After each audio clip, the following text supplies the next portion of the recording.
ভর্তা তো অনেক রকম খেয়েছো, কখনো কি পটল ভর্তা খেয়েছো? আমি আমার এক বান্ধবীর বাড়িতে খেয়েছিলাম, কি যে স্বাদ অপূর্ব, তোমাদের কি বলবো। ও না বললে জানতেই পারতাম না এত সুন্দর একটা রেসিপি পটল দিয়ে হয়।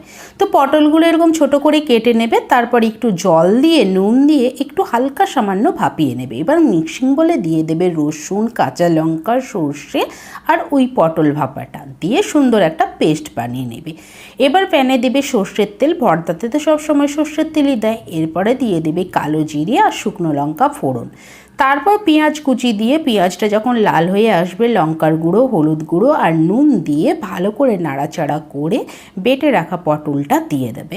বাস, এবার সবগুলো একসঙ্গে খুব ভালোভাবে মিক্স করে নিয়ে ততক্ষণ রান্না করতে হবে যতক্ষণ না কড়া থেকে ছেড়ে একদম লেগে লেগে আসে।